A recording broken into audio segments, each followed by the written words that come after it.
Vamos a estar el día de hoy en Marcos capítulo 3 del versículo 20 al versículo 35 y he titulado el mensaje de hoy El pecado imperdonable, el pecado imperdonable. Y vamos a leer estos versículos y pedirle al Señor que ilumine su palabra porque realmente hay cierta complejidad en estos versículos, hay cierta dificultad y necesitamos del Espíritu Santo para entender toda la Escritura, pero especialmente ciertos pasajes que tienen algunas partes más difíciles de comprender y especialmente el día de hoy vamos a pedirle al Señor que nos guíe. Dice Marcos capítulo 3 del versículo 20 en adelante, dice así: Jesús llegó a una casa y la multitud se juntó de nuevo, a tal punto que ellos ni siquiera podían comer. Cuando sus parientes oyeron esto, fueron para hacerse cargo de él porque decían: está fuera de sí. Y los escribas que habían descendido de Jerusalén decían: tiene a Belzebú y expulsa a los demonios por el príncipe de los demonios. Y llamándolos junto a sí, les hablaba en parábolas: ¿cómo puede Satanás expulsar a Satanás? Y si un reino está dividido contra sí mismo, ese reino no puede perdurar. Y si una casa está dividida contra sí mismo, esa casa no podrá permanecer. Y si Satanás se ha levantado contra sí mismo y está dividido, no puede permanecer, sino que ha llegado a su fin. Pero nadie puede entrar en la casa de un hombre fuerte y saquear sus bienes si primero no lo ata. Entonces podrá saquear su casa. En verdad os digo que todos los pecados serán perdonados a los hijos de los hombres. Presten mucha atención a esto. Y las blasfemias con que blasfemen. Pero a cualquiera que blasfeme contra el Espíritu Santo no tiene jamás perdón, sino que es culpable de pecado eterno, porque decían: tiene un espíritu inmundo. Y en el versículo 31 dice: entonces llegaron su madre y sus hermanos, y quedándose afuera mandaron a llamarle. Y había una multitud sentada alrededor de él, y le dijeron: he aquí tu madre y tus hermanos están afuera y te buscan. Respondiéndoles, él les dijo, hablando de Jesús, dijo: ¿quiénes son mi madre y mis hermanos? Y mirando en torno a los que estaban sentados en círculo a su alrededor, dijo: he aquí mi madre y mis hermanos, porque cualquiera que hace la voluntad de Dios, ese es mi hermano y hermana y mi madre. Oremos. Padre, te damos gracias por tu palabra, porque es viva y eficaz y siempre cumple su propósito, Señor. Nunca regresa vacía. Para aquellos que la escuchan y obedecen, esa palabra fue de bendición. Pero para aquellos que la escuchan y la rechazan, esa palabra será de maldición y juicio eterno. Así que te suplicamos que nosotros seamos el primer caso, que escuchemos tu palabra y la recibamos con obediencia, Señor. Guíanos el día de hoy para entender tu palabra, para comprender, y guíame, Señor, en medio de mi debilidad para poder explicar de la mejor forma este pasaje. Que traiga gloria a tu nombre, Señor. Amén. Existe un pecado que Dios no perdonará jamás. Existe un pecado que Dios no perdona, y es de lo que vamos a hablar en estos versículos. Existe un pecado que Dios jamás perdonará, y ese pecado es el pecado de rechazar el testimonio del Espíritu Santo, ese testimonio que el Espíritu Santo estaba dando acerca de Jesucristo. El Espíritu Santo estaba apuntando y dando todas las señales para que todos los que estaban en aquella época dijeran: este es el Mesías. Y aquellos que rechazaban, que blasfemaban al Espíritu Santo, que en vez de pensar que era el Espíritu Santo quien estaba testificando de Jesús, llegaron a decir: realmente Satanás es Belzebú. Estaban cometiendo un pecado imperdonable. Esta es la blasfemia contra el Espíritu Santo. Ellos estaban rechazando el testimonio del Espíritu Santo que estaba testificando: este es el Mesías, en este es en quien deben depositar toda su fe. Todo pecado puede ser perdonado, pero rechazar a Jesucristo no tiene perdón. Todo pecado puede ser perdonado, pero preste atención: rechazar a Jesucristo no tiene perdón. Y no solo eso, sino que una persona que rechaza a Jesucristo y el testimonio que el Espíritu Santo ha dado testificando que Él es el Mesías, Por supuesto, no solamente tiene que cargar con el pecado de incredulidad hacia Jesucristo, sino que tiene que cargar con el resto de pecados en su vida. Hay un solo pecado imperdonable y es el pecado de rechazar el testimonio del Espíritu Santo, señalando a Jesucristo como el Mesías en quien deberíamos creer. Y aquí en estos versículos vamos a dividir esta sección en dos partes. Vamos a ver la incredulidad de la familia de Jesús y vamos a ver la incredulidad de los líderes religiosos. Y si lo notan, Marcos hace muchas veces una especie de sánduche, como que pone los dos panes, el pan arriba, el pan abajo, y en la mitad pone otra historia. Y aquí tenemos una parte de lo que estaba sucediendo con la familia de Jesús, luego nos cuenta lo que pasó con los escribas y fariseos y luego vuelve a la historia de la familia. Y vamos a ver eso de esta manera. Miren el versículo 20, comienza así: Jesús llegó a una casa y la multitud se juntó de nuevo a tal punto que ellos ni siquiera podían comer. Cuando sus parientes oyeron esto, fueron para hacerse cargo de él porque decían: está fuera de sí. ¿Qué es lo primero que vamos a ver hoy? La incredulidad de la familia de Jesús. La incredulidad de la familia de Jesús. Y miren el versículo 20. Jesús llegó a una casa. Por el contexto sabemos que el Señor había llamado a sus discípulos, a los 12 discípulos, y ahora está llegando nuevamente a una casa. Algunos han comentado que seguramente es la casa de Pedro, que parece que se había convertido en el centro de operaciones ahí en Capernaum. Había dispuesto su casa para que el Señor estuviera predicando, para que el Señor pudiera atender a las personas. Y conocemos por lo que hemos visto en los capítulos pasados que Jesús estaba sanando a todos los que se presentaban delante de él. Él sanaba uno por uno, personalmente, y nunca fallaba. Y esos milagros que Jesucristo estaba haciendo no eran milagros cualquiera. No era como los milagros que algunas veces se presentan hoy en día, de personas que dicen que tuvieron un milagro, pero realmente no hay cómo comprobarlo. Los milagros que estaba ejecutando Jesucristo eran milagros realmente. ¿Y qué es un milagro? Un milagro es una intervención sobrenatural de Dios sobre las fuerzas de este planeta. Dios interviene de manera externa y entra en este planeta y cambia las leyes naturales. Una persona que ha sido inválido por toda su vida, una persona que no tiene sus músculos formados, que nunca ha caminado, que ni siquiera sabe caminar, el Señor lo sana y esa persona se levanta y no solamente tiene la habilidad de caminar, sino que su cuerpo, sus músculos son reformados para que pueda caminar. Una persona que no ha visto nunca, el Señor lo toca y sus ojos se abren y puede ver. Estos son milagros indiscutibles. Realmente ese es el punto de un milagro.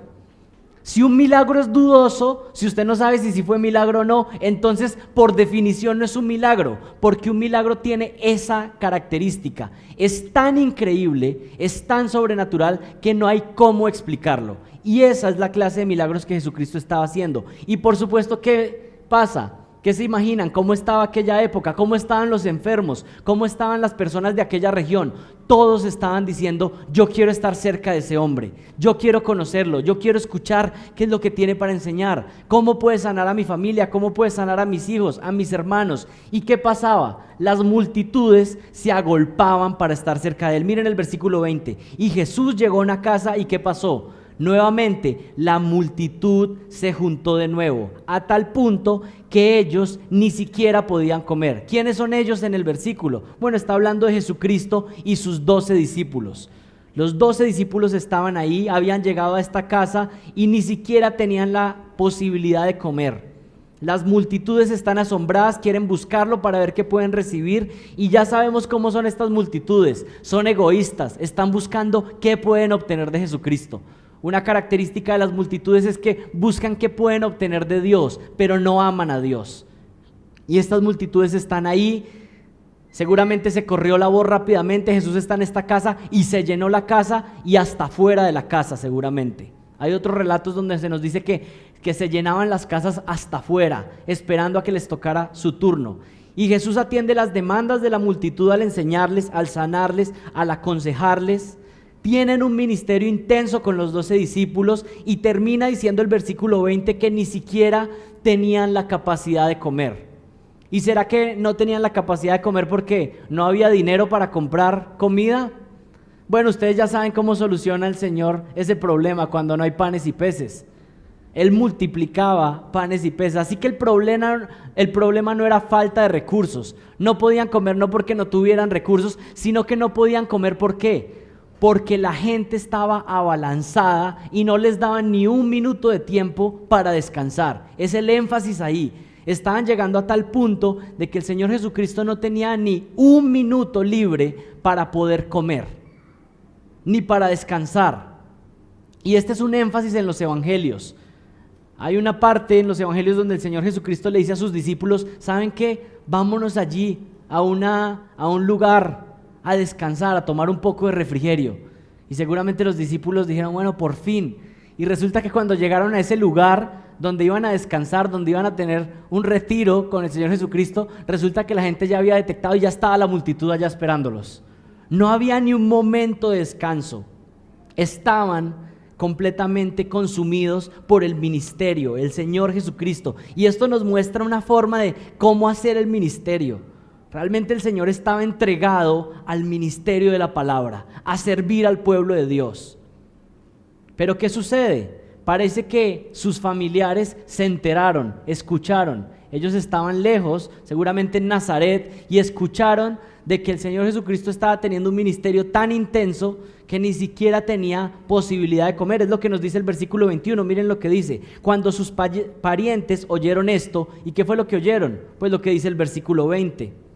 Fueron para hacerse cargo de él, porque decían: está fuera de sí. Y esa expresión fuera de sí, podríamos pensar que es como, en palabras coloquiales, se está enloqueciendo. Sus familiares fueron a buscarlo porque dijeron: se enloqueció Jesús. Aquí sus parientes parece referirse a los más cercanos a él. Miren el versículo 21. Algunos han dicho que esos parientes o más cercanos son los discípulos, pero no tiene sentido porque ya fueron mencionados anteriormente los 12 discípulos. Aquí, cuando está diciendo sus parientes, sus más cercanos, como dice algunas traducciones, está hablando de sus familiares. Sus familiares. Y particularmente, si vemos el versículo 31, vemos que familiares: su madre y sus hermanos. Esos parientes que aparecen ahí en el versículo 21 entonces son María y los otros hijos de María. ¿Quiénes son estos? Los hermanos menores de Jesús.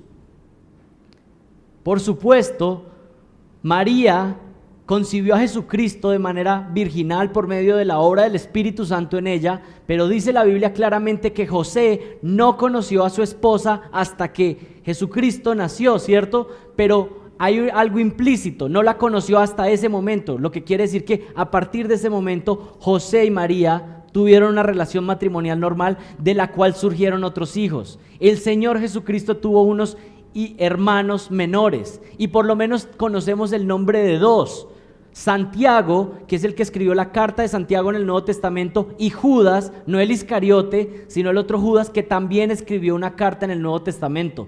Tenemos dos cartas en el Nuevo Testamento escritas por hermanos de Jesús, hijos de María: Santiago y Judas. Es posible que este Santiago y este Judas estuvieran con María en ese momento. Podemos pensar en María y algunos de los hermanos menores de Jesús. Y aquí tenemos que ellos, esa familia, estaban preocupados por él.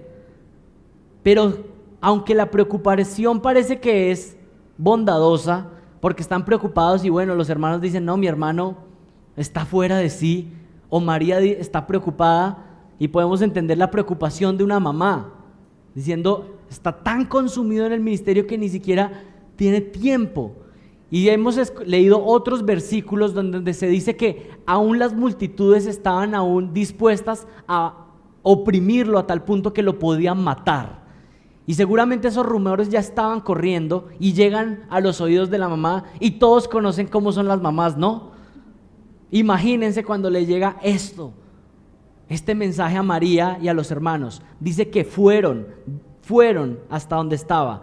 Hay varias posibilidades para la preocupación de María. Una, es posible que hayan empezado a escuchar los rumores que aparecen desde Marcos capítulo 3 versículo 6. Miren lo que decía, lo que empezó a surgir. Marcos 3:6 dice: pero cuando los fariseos salieron, enseguida comenzaron a tramar con los herodianos en contra de Jesús para ver cómo podían destruirle. Es posible que ya estaba corriendo en la zona la idea de que estos líderes religiosos estaban viendo a Jesucristo y estaban diciendo: vamos a ver cómo lo matamos, hay que acabar con él. Y ese rumor de que Jesucristo se estaba enfrentando al sistema religioso establecido en aquella zona, empezar a correr y a decir como: este hombre se está enfrentando a los líderes que han tenido el poderío religioso en esta zona, y hay amenazas de muerte.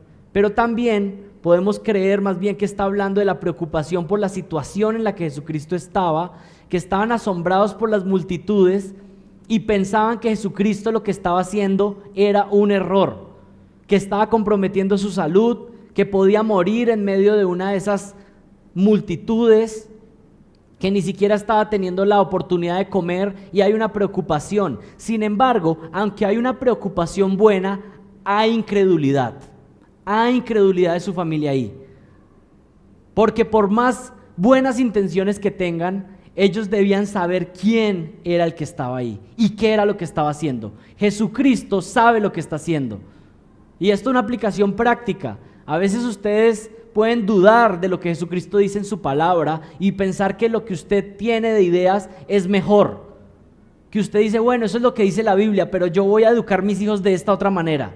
Bueno, eso es lo que dice la Biblia, pero yo voy a estar en una iglesia de esta manera. No, lo que importa es lo que diga Dios en su palabra, y así no entendamos plenamente, confiamos. Ellos debieron saber si Él lo está haciendo, ya que Él es el Mesías, ya que Él es Dios, eso está bien. Todo lo que Él hace está bien. Pero ¿qué tuvieron? Incredulidad. Miren que la motivación tal vez no era malvada, pero estaba expresando incredulidad en Jesucristo. El texto no nos dice específicamente por qué estaban preocupados, pero sí nos dice cuál fue la conclusión a la que ellos llegaron. Miren el versículo 21. ¿Qué termina diciendo? Ellos decían: vamos a tomar control de él, es decir, vamos a cuidarlo porque está fuera de sí. Mire hasta qué punto ha llegado la incredulidad de la familia de Jesucristo. A decir: está loco, está actuando como loco, ¿qué le pasa? Es posible que María fuera más consciente de lo que estaba sucediendo con Jesús. Sin embargo, María está pasando por un periodo de incredulidad. Y esto tiene que hablarnos algo muy especial. María había tenido de manera virginal a Jesucristo. María no tenía un simple testimonio externo de que Él era el Mesías, sino que ella había quedado embarazada de manera virginal. Tenía todo el testimonio. Pero ¿saben qué es lo que nos enfatiza esta verdad? Esta verdad nos enfatiza algo: la pecaminosidad humana. María, que había tenido todo el testimonio de saber que su hijo no era un hijo cualquiera, sino que era el Mesías, por un momento tuvo incredulidad. ¿Qué relata esto? Que esta es la condición humana. Nosotros somos incrédulos, nosotros dudamos fácilmente. María, con todas las evidencias, tuvo dudas por un momento, de decir al menos qué es lo que está pasando con él.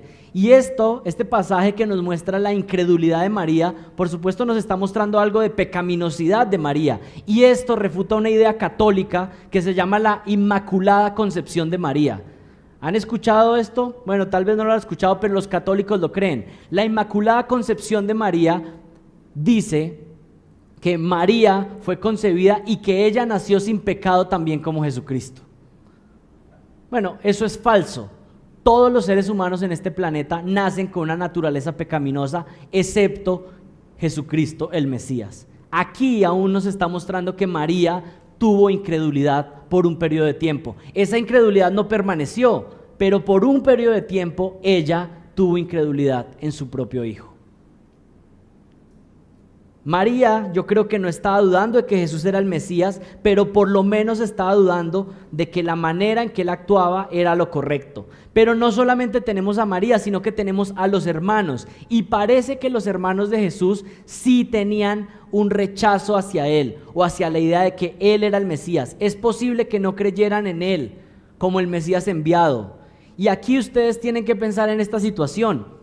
A veces pensamos en Jesús y nos imaginamos a Jesús como un hombre perfecto, que así fue, y pensamos que la idea de tener o convivir con un hombre perfecto es jamás tener problemas y dificultad con él. Pero imagínense ustedes cómo fue la vida de Jesucristo en la casa con María y con los otros hermanos.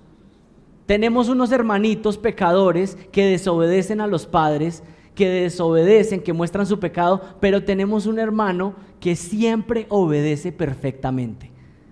En nuestra mente, sin pensar todos los detalles, ¿cómo nos imaginamos? Bueno, siempre debieron tener entonces una relación buena. Pero ¿cómo es la relación entre pecadores con uno completamente santo? Es muy posible que estos niños crecieran, los hermanos, teniendo aún hasta un rencor diciendo, este siempre obedece y siempre es perfecto. ¿Recuerdan? Eso ha sucedió con José, cuando era un hombre más piadoso que los otros. Entonces, ¿qué sucedía con sus hermanos? Dijeron, qué bueno, voy a imitar a mi hermano que es bien piadoso. No, lo querían matar y vender. Caín y Abel, ¿qué hizo Caín cuando su hermano presentó una mejor ofrenda? Pues lo mató. Y eso pasa también, ¿saben qué? En las iglesias. Usted ve un hermano que vive en mayor santidad, que busca agradar a Dios, y usted está viviendo en pecado, y usted no mira a ese como diciendo, quisiera imitarle y crecer, sino que usted dice, ay, este tan santo que se cree. Bueno, eso demuestra un corazón pecaminoso. Si tuviéramos una actitud humilde, lo que haríamos es que quiero aprender de él. Y esa es la manera correcta. Pero bueno, no nos salgamos del pasaje. Juan 7:5 dice que ni aún sus hermanos creían en él. Ni aún sus hermanos creían en él. Tenían incredulidad. Y aquí es donde aparece el sándwich que les mencioné al principio. Y realmente la palabra sándwich tal vez no es el término teológico más adecuado, pero aún quiero decirles que es el término que utilizan la mayoría de comentaristas. Los sándwiches de Marcos. ¿Sí? Ahí está. Y el sándwich aparece nuevamente, la tapa de abajo, en el versículo 31. Miren lo que dice el versículo 31. Entonces llegaron su madre y sus hermanos, y quedándose afuera, mandaron a llamarle. Versículo 32. Y había una multitud sentada alrededor de él, y le dijeron, he aquí tu madre y tus hermanos están afuera y te buscan. Y respondiéndoles, él les dijo, ¿quiénes son mi madre y mis hermanos? Y mirando en torno a los que estaban sentados en círculo a su alrededor, dijo, he aquí mi madre y mis hermanos, porque cualquiera que hace la voluntad de Dios, ese es mi hermano y mi hermana y mi madre. Y aquí tenemos que estos familiares llegaron a buscarle, y la respuesta de Jesús es bastante fuerte. Es una respuesta muy fuerte para su mamá y para sus hermanos. Él sabía lo que ellos estaban pensando, sabía que había incredulidad en sus corazones y que estaban viniendo para interrumpir su ministerio. Y aquí Jesús hace una declaración fuerte que tiene implicaciones para nosotros. ¿Y cuál es esa declaración de Jesucristo que tiene implicaciones para nosotros? La familia de la fe muchas veces llega a tener lazos más fuertes con nosotros, aún que la familia de sangre. Jesucristo está diciendo eso. La familia de la fe muchas veces, si no la mayoría de las veces, llega a tener lazos más fuertes que la familia de sangre. Jesús está diciendo, en otras palabras, ahí está mi madre y mis hermanos, con los cuales comparto la misma sangre. Sin embargo, estos se oponen en mi deseo de cumplir la voluntad de Dios. Entonces no tienen parte conmigo. Es una declaración fuerte. Sí son mi familia, sí crecí con ellos, sí hacen parte de mi sangre, pero mi prioridad es traer gloria a Dios. Esto nos da más sentido a lo que el Señor dijo en Mateo capítulo 10, versículo 34. ¿Recuerdan cuando Él dijo, no penséis que he venido para traer paz a la tierra? Yo he venido para traer espada, no he venido para poner, porque he venido para poner en disensión al hombre contra su padre, a la hija contra su madre y a la nuera contra su suegra, y los enemigos del hombre serán los de su propia casa. El Señor Jesucristo dijo, yo no he venido para traer paz, sino que el seguirme a mí a veces va a convertir que haya un conflicto en las familias, porque tú quieres seguir a Jesucristo de todo corazón y tu familia quiere seguir en los pecados en que anda, y eso trae conflicto. La fidelidad a Dios a veces traerá problemas con nuestras familias, que siguen queriendo andar en sus caminos opuestos al camino de Dios, y trae conflicto y trae guerra. Y esto, quiero hacer una aclaración, este no es un llamado al abandono de sus familiares incrédulos. Algunos estaban llegando al punto, bueno, este era el momento, esto era lo que necesitaba. Mírenlos todos.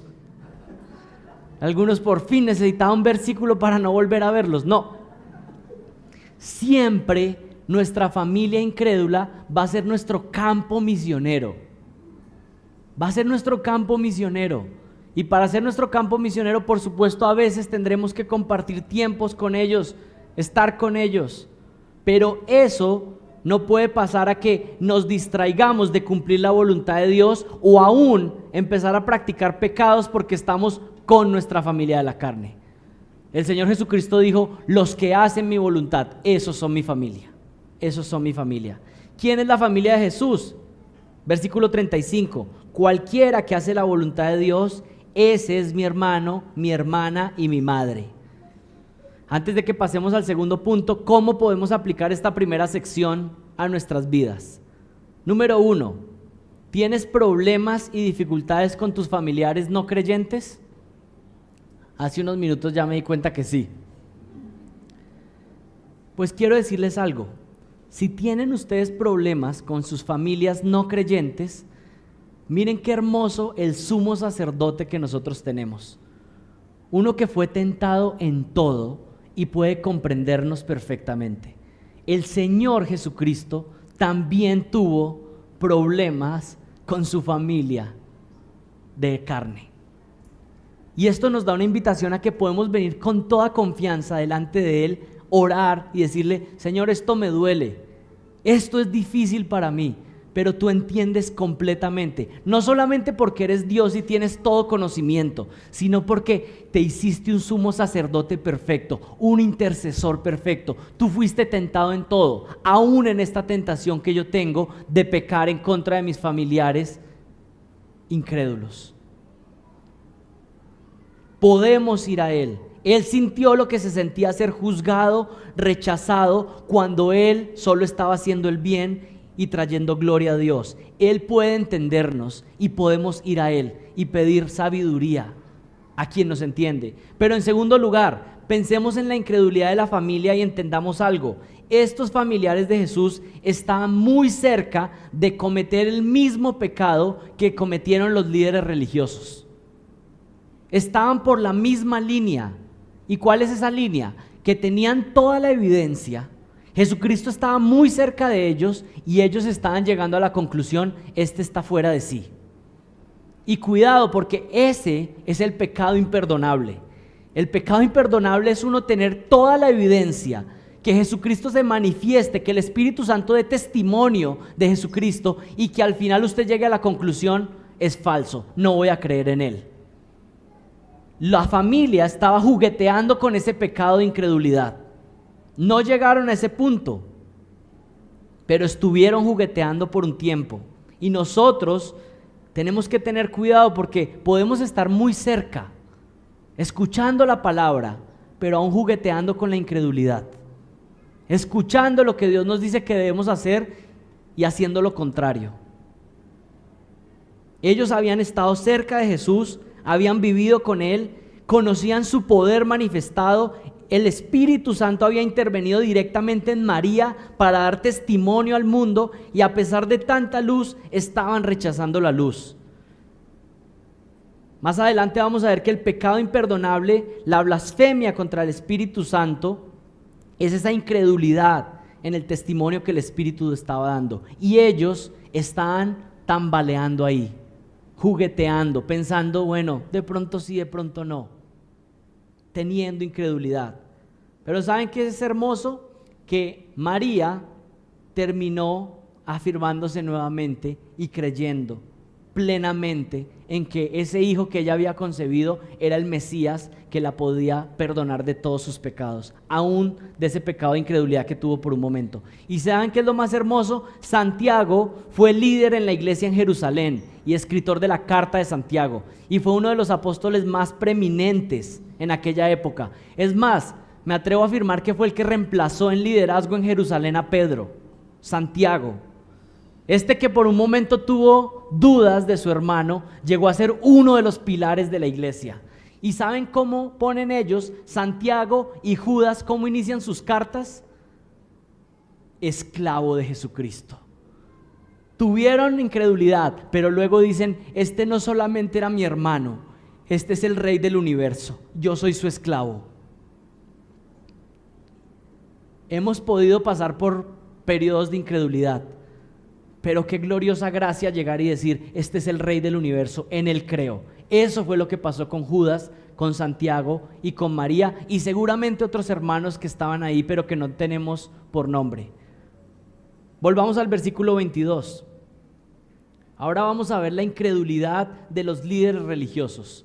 La incredulidad de los líderes religiosos. Versículo 22. Y los escribas que habían descendido de Jerusalén decían, tiene a Belcebú y expulsa a los demonios por el príncipe de los demonios. Estos son esos escribas que habían venido de Jerusalén, y ya hemos mencionado varias veces quiénes son los escribas. Son personas que tenían la tarea de escribir textos sagrados, y estos estaban conectados particularmente con los fariseos. Estos eran escribas de los fariseos, pero no eran escribas cualquiera de la zona. ¿De dónde venían? ¿Qué dice el versículo? Venían desde Jerusalén. ¿Quiénes eran estos escribas? Eran escribas, pero eran escribas de los más especiales, del centro religioso judío. Y habían venido desde Jerusalén a mirar qué era lo que estaba pasando, a hacer una investigación, a mirar quién era este Jesús. Les había llegado el reporte, ya estaban dispuestos a matarle, estaban diciendo cómo encontramos evidencias para destruirle, y habían venido desde Jerusalén hasta Capernaum para mirar qué era lo que estaba haciendo. Y seguramente vieron los milagros con sus propios ojos. ¿Y cuál fue la conclusión a la que llegaron? Este está haciendo esos milagros en el poder de Belcebú. ¿Quién es Belcebú? Es un nombre peyorativo para referirse a Satanás. Ellos están diciendo, él expulsa a los demonios por el príncipe de los demonios. Tiene a Belcebú. Jesucristo está liberando a los endemoniados, y ellos dicen, él es endemoniado también. Estaban muertos de la envidia, con rencor, porque estaba llegando una palabra, una predicación clara, y ellos están muertos de la rabia, porque su poder, que estaba bien establecido, está tambaleando. A ellos no les importa que las personas sean sanadas, a ellos no les importa que conozcan la palabra, a ellos lo que les importa es que su reino estaba tambaleando, y entonces quieren matar a Jesucristo. Estuvieron viendo que hacía milagros irrefutables y no podían negarlo, entonces más bien dicen, ya que no podemos desacreditar lo que hace, vamos a hacer una confrontación doctrinal. Vamos a decir que lo que él hace no tenemos manera de decir que no lo está haciendo, lo estamos viendo, pero digamos que su fuente es Satanás, que el poder en cómo está haciendo esos milagros, su fuente no es Dios, sino que es el enemigo de Dios. Y miren, aquí lo que están diciendo ellos directamente es que este no es el Hijo de Dios, sino que es el enemigo de Dios. ¿Y cómo lo hacen? ¿Van y le dicen a Jesucristo eso? ¿O cómo lo estaban haciendo? Parece que se estaban mezclando entre la multitud y estaban corriendo el rumor.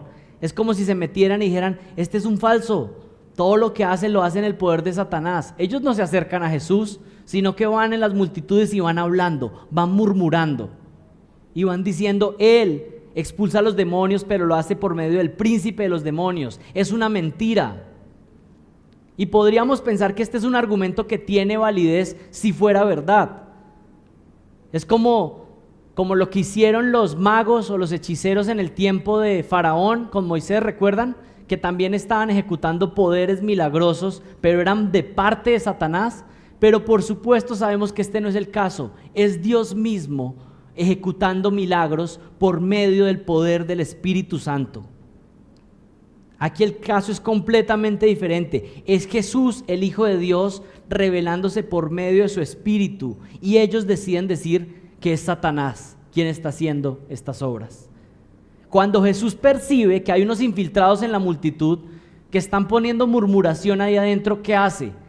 Les dice, vengan para hablar conmigo. Miren lo que dice el versículo 23.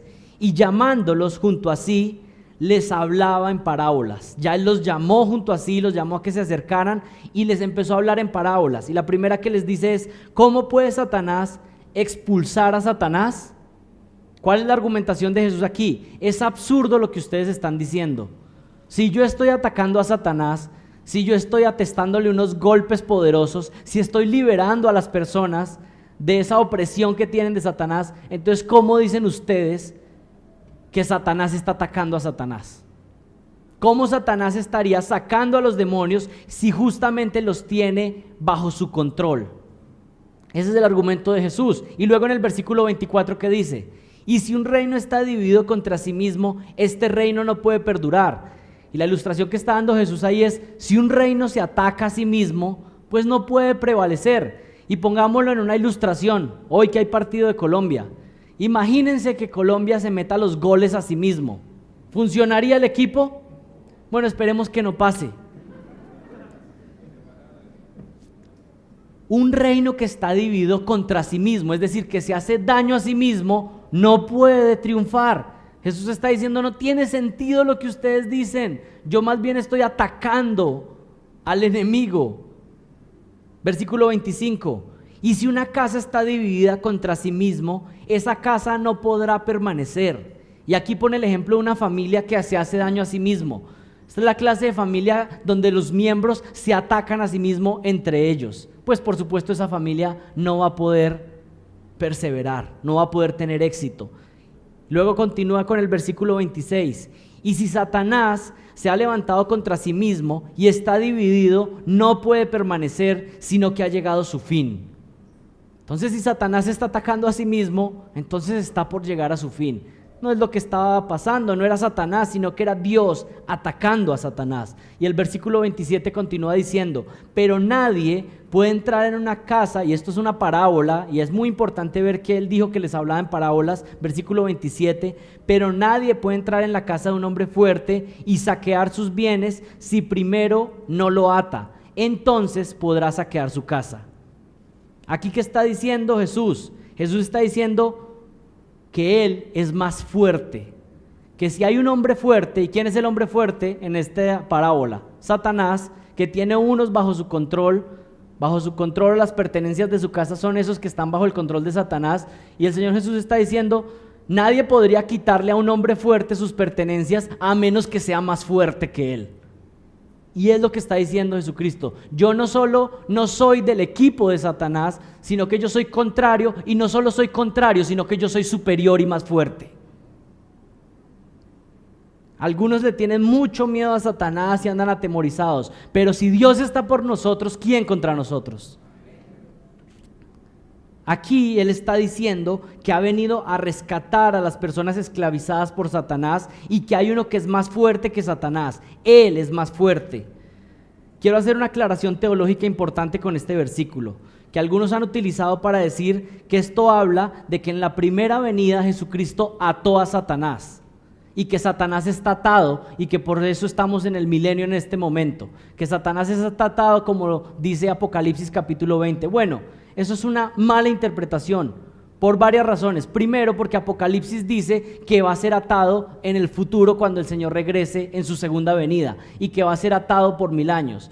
Pero podemos ver múltiples pasajes cuando se nos describe el accionar de Satanás hoy en día, que dice que está atado y quieto y sin poder. Más bien, ¿qué dice? Cuidado, que anda como león rugiente buscando a quien devorar. Aquí la parábola claramente no está hablando de que el Señor ató a Satanás en ese momento, sino que Él es más fuerte que él. Y por supuesto en un momento lo atará porque tiene la capacidad de hacerlo. Pero Satanás está suelto y solamente es que ustedes miren lo que pasa en las calles con todo lo que pasa, con la locura, con el pecado que hay en este mundo, y usted no puede decir que Satanás está atado. Está actuando. Y va de mal en peor este planeta. Pero continuemos con el versículo 28. ¿Qué dice el versículo 28? En verdad os digo que todos los pecados serán perdonados a los hijos de los hombres y las blasfemias con que blasfemen, pero cualquiera que blasfeme contra el Espíritu Santo no tiene jamás perdón, sino que es culpable de pecado eterno, porque decían, tiene un espíritu inmundo. Detengámonos en el versículo 28. Dice, en verdad os digo que todos los pecados serán perdonados a los hijos de los hombres. ¿Qué está diciendo Jesucristo aquí? Tenemos que mirar esto a la luz de toda la enseñanza de los evangelios. Toda persona que confiese sus pecados y crea en Jesucristo, sus pecados pueden ser plenamente perdonados. Miren qué verdad que está diciendo Jesucristo. ¿Qué está diciendo en otras palabras? Todo pecado puede ser perdonado por la sangre de Jesucristo. Todo pecado. Piensen en los pecados más atroces que existan. Piensen en las personas más maldadosas, en lo más malo que ustedes puedan pensar, en los crímenes más terribles. La sangre de Jesucristo es suficiente para perdonar esos pecados, si esas personas se arrepienten, por supuesto, y creen en Jesucristo. Pero ¿saben qué? Deje de pensar en el delincuente más atroz que se vino a su mente y empiece a pensar en sus pecados más atroces. Los pecados que usted ha cometido desde la juventud, las maldades que usted ha hecho delante de Dios, las maldades que nadie más supo, pero Dios estuvo viendo. ¿Saben qué dice Jesucristo? Todos los pecados pueden ser perdonados si tú los confiesas y crees en Jesucristo. Tus pecados pueden ser perdonados. No existe un solo pecado tan grande que Él no pueda perdonar. No existe un pecado tan sucio que Él no pueda limpiar. No existe un pecado tan malvado que su bondad no pueda perdonar. La sangre de Jesús es tan valiosa que no existe un pecado más costoso. ¿Tú has robado algo y nadie supo?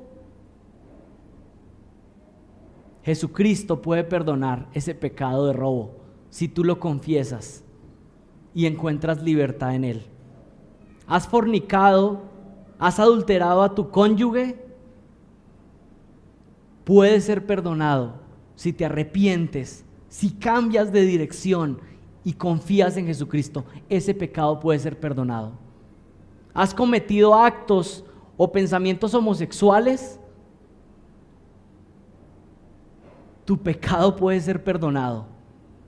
Y mucha atención, porque hay personas que, porque piensan que la Biblia condena el pecado homosexualismo, entonces algunos piensan, bueno, ese pecado es imperdonable. No. Y si viene alguien que tiene esa inclinación o ese pecado, claro que Jesucristo lo puede perdonar. Y claro que la sangre de Jesucristo es suficiente para restaurarle y perdonarle. Cuidado, porque algunas veces ustedes clasifican los pecados y hay ciertos pecadores que, bueno, de lejos, esto no. Yo más bien me junto con estos que tienen el pecado del chisme. Esto sí es aceptable. El Señor Jesucristo puede perdonar todo pecado. Su sangre es suficiente. ¿Has pensado alguna vez que abortar es la solución? ¿O aún llegaste a abortar? Jesucristo puede perdonar tu pecado. Si confiesas tu pecado, si dices eso que hice fue pecaminoso, pero confío en el sacrificio perfecto de Cristo en la cruz, entonces todo pecado puede ser perdonado. Toda blasfemia, todo pecado puede ser perdonado para aquellos que creen en Jesucristo. Pero hay un pero. Miren el versículo 29. Pero cualquiera que blasfeme contra el Espíritu Santo no tiene jamás perdón, sino que es culpable de pecado eterno, porque decían, tiene espíritu inmundo. Y aquí tenemos que mirar esta afirmación con detenimiento. Todos los pecados pueden ser perdonados, pero existe una clase de maldad que jamás puede ser perdonada. ¿Y cuál es esa maldad? Es la incredulidad al testimonio del Espíritu Santo. ¿Cuál es el pecado imperdonable? blasfemar del Espíritu Santo, rechazar su testimonio y decir que no es la obra de él, sino la obra de Satanás. Aquella persona que estaba ahí en Israel en aquella época estaba experimentando la revelación perfecta del Hijo de Dios. Dios había enviado a su Hijo y el Espíritu Santo estaba testificando diciendo: Él es, Él es, Él es. ¿Y qué estaban diciendo ellos? No, Él no es. Él es un enviado de Satanás. Esa es la blasfemia contra el Espíritu Santo. Que la revelación estaba siendo clara diciendo: Él es el Mesías, crean en Él. ¿Y ellos a qué conclusión estaban llegando? No, Él no es Satanás. Este no es un versículo fácil de comprender a primera vista, pero necesitamos, como se dice, desempacarlo para entenderlo bien. La tarea del Espíritu Santo fue vital en el testimonio de Jesucristo, en su encarnación. Jesucristo es Dios completamente y se hizo hombre completamente, y decidió no usar muchos de sus atributos durante su encarnación. No abandonó sus atributos porque Él nunca dejó de ser Dios, pero decidió restringirlos voluntariamente. El término teológico correcto es que a su divinidad añadió humanidad. Él nunca dejó de ser Dios, añadió humanidad y vivió esa experiencia humana plenamente. Pero ¿qué es lo importante? Jesucristo de manera voluntaria no utilizó sus atributos la mayoría del tiempo, sino que hizo muchas de las obras que hizo en el poder ¿de quién? En el poder del Espíritu Santo. No lo hizo en su propia fuerza de segunda persona de la Trinidad, sino que lo hizo como hombre 100%, dependiendo del Espíritu de Dios. ¿Y qué es lo que nos está diciendo entonces acá? El Espíritu Santo estaba testificando diciendo: miren lo que puede hacer, yo lo estoy capacitando para que lo pueda hacer. Y ellos estaban llegando a la conclusión contraria. ¿Qué fue lo que hizo el Espíritu Santo con Jesucristo? En Lucas 1:35 nos muestra que Él ejecutó la concepción virginal de María. El Espíritu Santo estaba dando testimonio ahí. Jesús fue lleno del Espíritu Santo para ejecutar su ministerio público. Lucas 4:1. El Espíritu Santo lo ungió como Rey y Mesías. Lucas 4:18. Cristo se regocijaba en el Espíritu. Lucas 10:21. Jesús andaba en el poder del Espíritu. Lucas 4:18. Jesús hacía milagros por el poder del Espíritu Santo. En el versículo paralelo en Mateo, en capítulo 12, dice lo siguiente: pero si yo por el Espíritu de Dios echo fuera a los demonios, ciertamente ha llegado a vosotros el reino de Dios. Él les estaba diciendo: ustedes dicen que yo hago esto en el poder de Belcebú, pero realmente yo lo estoy haciendo en el poder ¿de quién? Del Espíritu Santo. Ustedes están rechazando el testimonio. ¿Qué les está diciendo acá? Ustedes pueden blasfemar al Padre, lo han hecho durante todo el Antiguo Testamento, y ¿saben qué? Pueden ser perdonados. Ustedes pueden blasfemar al Hijo, y lo hicieron, ¿recuerdan?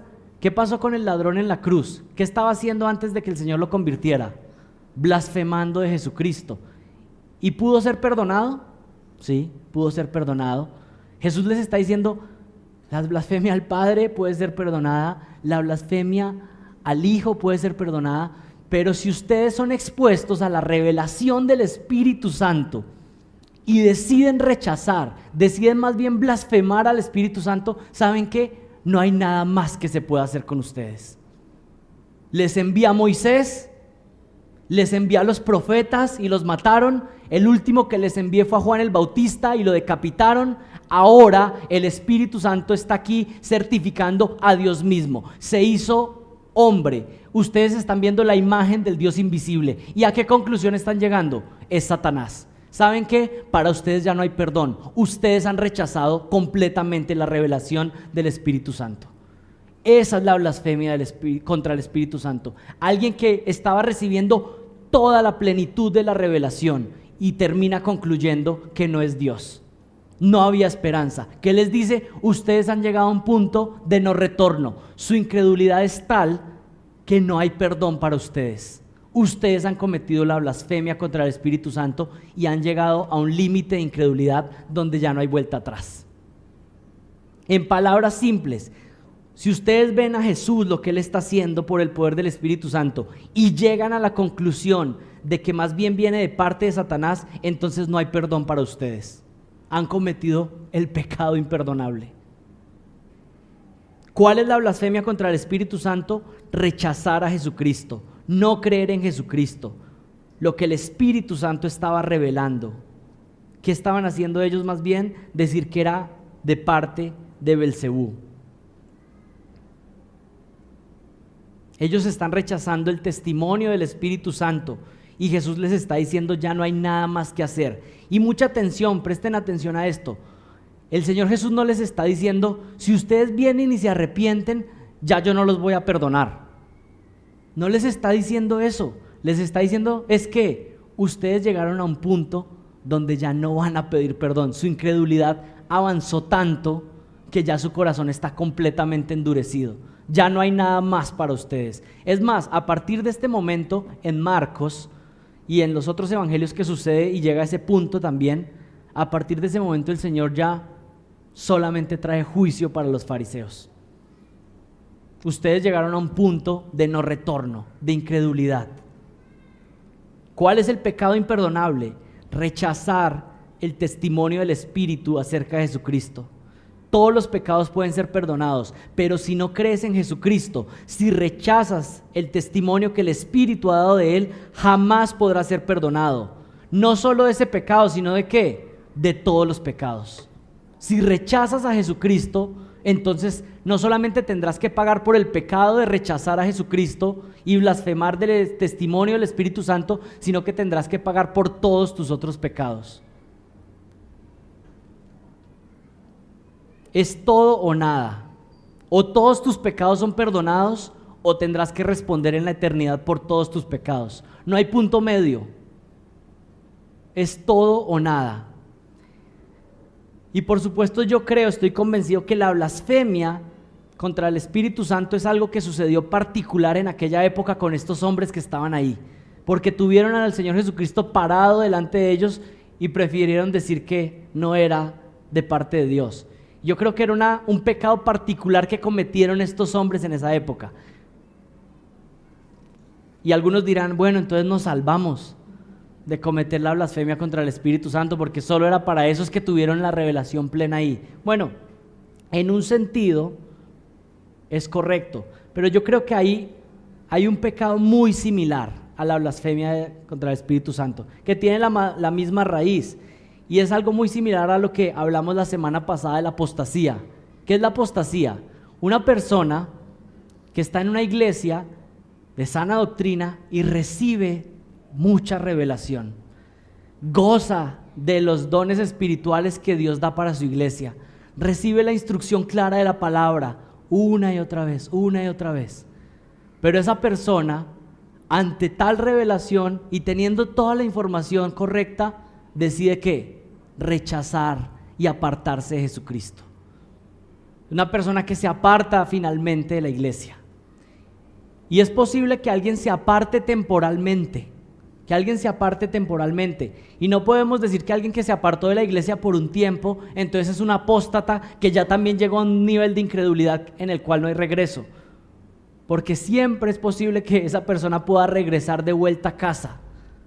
Pero si esa persona permanece en su apostasía de haber dejado esa revelación, haber rechazado esa revelación y permanezca en ese estado de apostasía hasta el final de su vida, entonces da testimonio de que era un incrédulo y su corazón se fue endureciendo cada vez más y más y más, hasta el nivel de rechazar completamente a Cristo. El apóstata comete un pecado muy similar a la blasfemia contra el Espíritu Santo, porque recibe mucha información correcta, pero decide rechazarla, decide apartarse de Jesucristo. Y aquí quiero terminar en este día pensando en nosotros y pensando en la advertencia que esto tiene que ser para nosotros. Si tú lo que estás experimentando es que te has apartado de Dios y que ha habido incredulidad, pero el Señor está haciendo algo y te está diciendo vuelve a casa, te está llamando con sus lazos de amor, persuadiéndote para que te arrepientas y no sigas en tu obstinación y orgullo, sino diciendo, ¿sabes qué? Vuelve. Y no solamente está hablando de vuelve a la iglesia, sino vuelve al Padre, porque hay muchos sentados aquí que están lejos del Padre, que su boca está adorando a Dios, pero están lejos de Dios. Y el Padre les está diciendo hoy nuevamente, vuelve a casa, vuelve a tu Dios, arrepiéntete de tus pecados. Mi ánimo para esos que están experimentando eso es, ¿saben qué?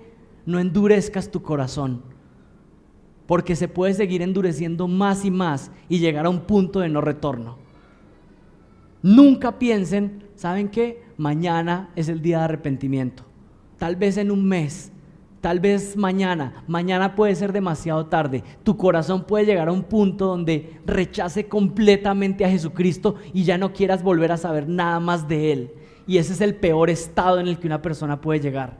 Hoy es el día de arrepentimiento. Hoy es el día de entregarle su vida a Jesucristo completamente.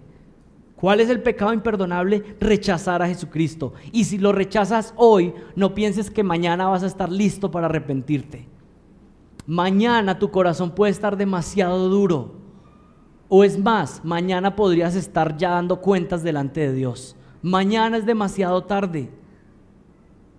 ¿Está usted ahí aferrado a un pecado y está pensando cómo perseverar en él, aún aunque está escuchando esta exhortación? Es una locura pensar de esa manera. Hoy es el día que usted puede confesar sus pecados. Usted puede venir en oración hoy y decirle perdón, Padre, por estos pecados que he cometido. Y Él está listo para perdonarlo. No deje que esa idea loca en su cabeza de querer seguir aferrado a ese pecado que está cometiendo es correcta. Hoy es el día que usted puede obtener completo perdón. Hoy es el día de confesar su pecado y reconocer que Jesucristo es el único medio de salvación. Hoy es el día. Mañana puede ser demasiado tarde.